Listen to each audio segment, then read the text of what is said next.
butuh kerukunan keselamatan. Jangan karena ambisi ingin jadi presiden, ingin jadi wakil presiden, seenaknya bicara. Ya, ini saya kira tidak pantas. Saya, ya terus terang aja saya agak kecewa. Perubahan dari Aceh, Pak Prabowo. Anda, menurut saya terlalu cengeng sebagai politisi besar di Indonesia. Anda melawan keras. Saya berjuang keras untuk memenangkan Pak Anies di pemilu gubernur DKI. Ujung-ujungnya dia melawan saya. Anda seorang politisi. Kenapa cengeng? Itu satu. Yang kedua,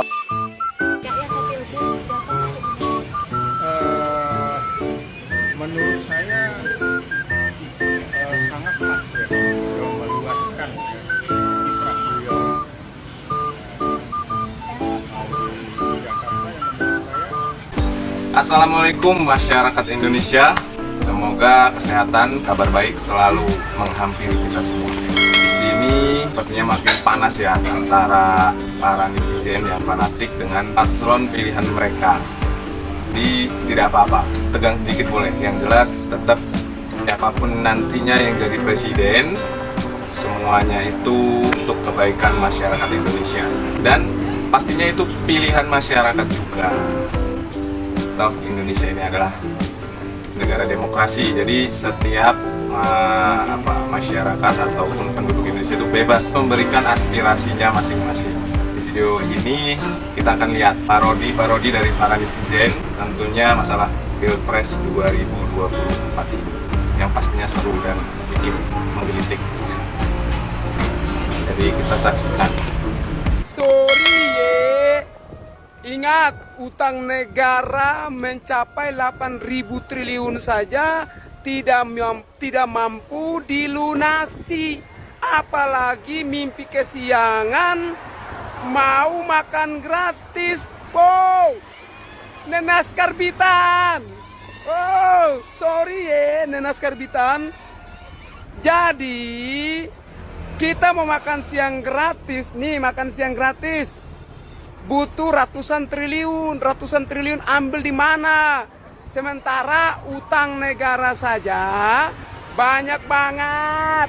Sorry ye, nih makan siang gratis tak perlu bayar utang tuh 8.000 triliun, bayar dulu baru makan siang gratis. Sorry ye. Jelaskan apa yang bisa dibuka, jelaskan apa yang tidak bisa dibuka. Sederhana. Ini bisa dibuka, itu nggak bisa dibuka. Gitu, simple. Harus bisa menjawab dan jangan berlindung di dalam kerahasiaan ketika tidak bisa. Terima kasih untuk Bapak Anies Baswedan karena sudah menunjukkan ketidakkapabilitian Bapak untuk menjadi seorang presiden. Ini hanya soal pertahanan. Sesimpel soal pertahanan yang hanya segelintir dari sekian banyak tugas presiden dan juga para menterinya. Tapi Bapak tidak mengerti apa yang menjadi kerahasiaan negara dan apa yang dapat dipublikasikan kepada media atau dunia. Jadi menurut saya tidak ada salahnya Bapak untuk memataskan diri, belajar lagi 5 tahun ke depan, lalu mungkin kita akan review lagi 5 tahun yang akan datang. Terima kasih Pak. Food estate kan program jangka panjang, gagal sekarang gak ada masalah, ntar ke depannya berhasil kan demi kepentingan rakyat bersama juga. Oke, kita doain semoga berhasil. Walaupun sebenarnya food estate ini zaman Soeharto udah ada dan gagal, dan sekarang juga banyak sekali warga yang mengeluhkan. Cek aja beritanya, berhamburan rakyat menderita di sekitarnya karena food estate. Ya kita doain semoga berhasil. Tapi mirisnya Jokowi udah pakai anggaran triliunan buat food estate, dipakai lagi triliunan buat IKN, seolah-olah nggak ada rakyatnya sekarang nih di Indonesia. Ntar 10 tahun, 20 tahun baru ada rakyatnya yang masuk ke Indonesia. Padahal boleh pakai untuk kepentingan rakyat ke depannya, tapi jangan seolah-olah rakyat sekarang ini nggak dianggap. Ntar kalau misalnya food estate atau IKN jadi berhasil, nama Jokowi masuk di sana seolah-olah dia yang mengawali. Miris dan egois. Oh iya, masalah program Menhan yang rahasia dan gak dijawab di debat, termasuk masalah food estate, gue tuh baru ngeh guys, ternyata memang setelah gue amati, gue analisa, gue observasi, ternyata memang sebenarnya food estate itu rahasia, itu gak bisa sembarang dibuka, gak bisa. Nih, tapi memang kalau kalian gak ngerti, kalian gak paham, dan intinya kalian low mind, kalian gak akan nyampe menurut gue untuk berpikir kalau food estate ini adalah proyek rahasia dan itu nggak bisa dibuka ke publik anggarannya, terus pokoknya ini nggak bisa direcahin gitu anggarannya bla bla bla bla, larinya buat apa, itu nggak bisa food estate itu. Karena apa? Karena lu bayangin coba, food estate itu kan yang diberi tanggung jawab sama Pak Jokowi ke Menhan, ke Pak Prabowo ini adalah food estate singkong, penanaman singkong gitu kan. Sisanya diurus oleh Kementerian Pertanian kan. Nah, orang-orang tuh banyak yang bilang kalau food estate Pak Prabowo ini berhasil, yaitu nanam singkong, tumbuhnya jagung. Lu bayangin negara mana yang bisa? Gue nggak yakin kalau Jepang, Cina, Amerika juga bisa nih nanam singkong, tumbuh jagung. Jadi menurut gue ini teknologi yang nggak boleh dibuka sih, nggak boleh nih. Jangan sampai negara lain tahu nih, jangan sampai negara lain tahu kalau misalnya Indonesia punya teknologi di mana nanam singkong, tumbuh jagung ini, jangan sampai menurut gue. Cukup di-keep aja, udah paling bener dirahasiain, cukup di-keep aja ini. Wah gila, gue baru ngeh dan amazed gak sih kalian? Gila. Odi Permadi Arya yang hina Prabowo di Pilpres 2019.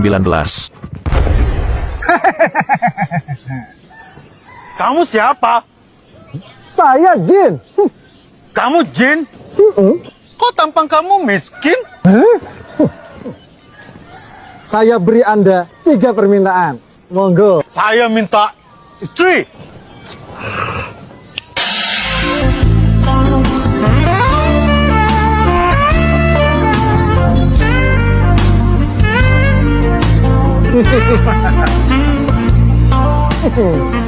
Terus, permintaan kedua? Saya ingin punya partai.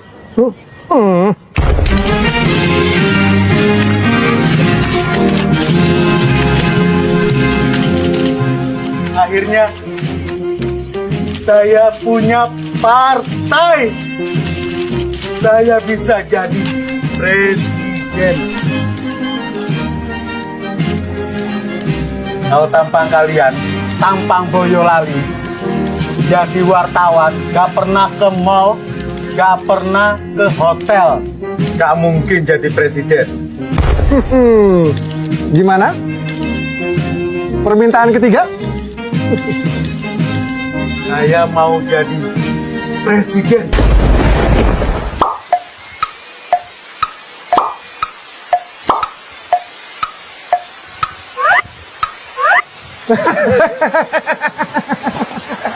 Mimpi.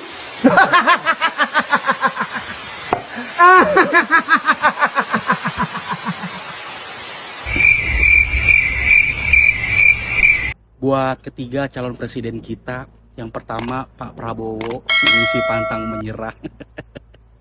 Gua nggak tahu gimana perasaan dia nanti kalau sampai pemilu ini kalah lagi.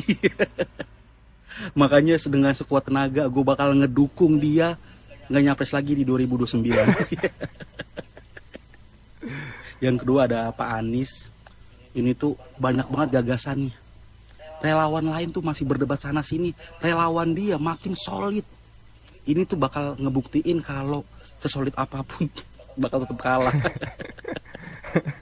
Yang ketiga ada Pak Ganjar Pranowo.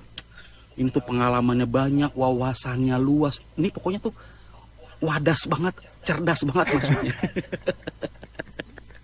Ya secerdas apapun kan, nanti harus ngikutin perintah partai ya. Boneka lagi aja, set. Nggak tahu itu Mbak SGW itu. SGW itu apa Mbak SGW?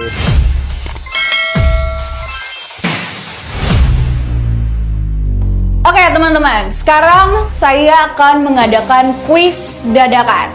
Setiap dari kalian akan saya berikan satu pertanyaan, dan pertanyaan ini sudah kita pelajari di kelas sebelumnya. Nah, dari kuis ini saya juga akan melihat bagaimana kalian mengikuti perkembangan zaman. Siap? Oke Mbak. Oke, saya akan mulai dari Mufid dulu. Mufid, apa itu kepanjangan dari FYI? For your information Mbak. Bagus, lanjut. Gilang, apa itu kepanjangan dari Cemil? Saya emang ikut perkembangan zaman aja Mbak. Correct me if I'm wrong jawabannya. Mantap. Terakhir, Iman, apa itu kepanjangan dari SGIE? Aduh, saya nggak tahu itu Mbak SGW itu. SGW itu apa Mbak? Aduh, Man, kamu itu harus ikuti perkembangan zaman loh. SGIE itu State of Global Islamic Economy. Oh, saya kira sego goreng Iwan dong Mbak.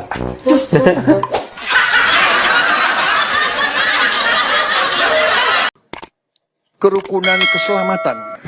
Jangan karena ambisi ingin jadi presiden, ingin jadi wakil presiden, seenaknya bicara, ya. Ini saya kira tidak pantas. Saya, ya terus terang aja saya agak kecewa.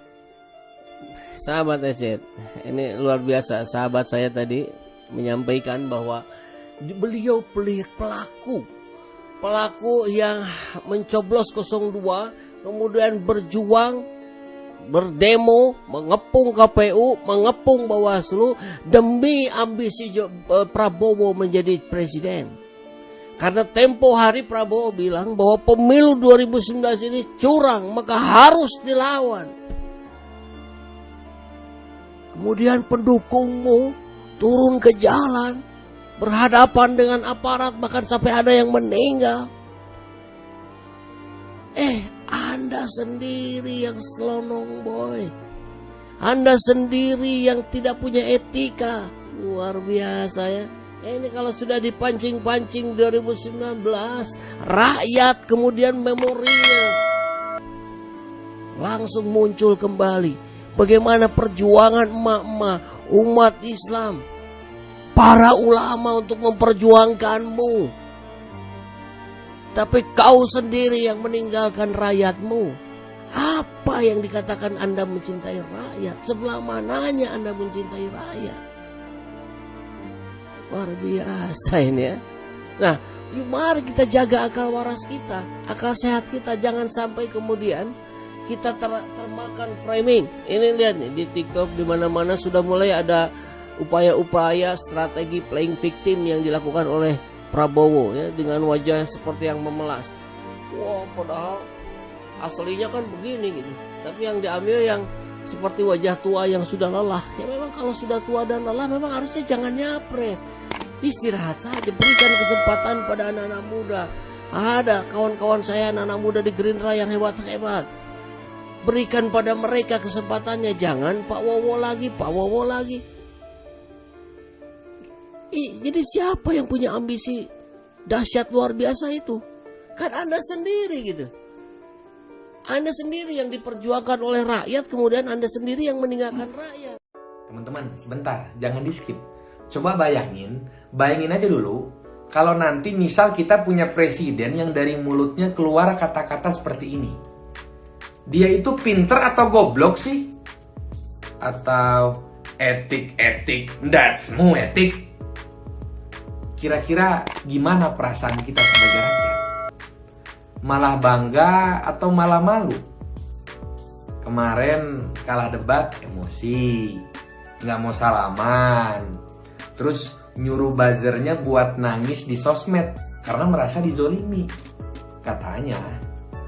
Terus lucunya ngaku nggak punya apa-apa, padahal fakta di lapangan beliau tuh punya 500.000 hektar lahan HGU. Selain itu harta kekayaannya juga lebih dari 2 triliun, paling kaya di antara capres yang lain. Terus ngomong, saya tidak takut jika tidak punya jabatan. Padahal beliau tuh ikut nyapres sudah 4 kali. Itu namanya udah bukan lagi takut nggak punya jabatan, Pak. Tapi udah di level gila jabatan. Dan sekarang cara apapun ditempuh supaya nggak kalah untuk kelima kalinya.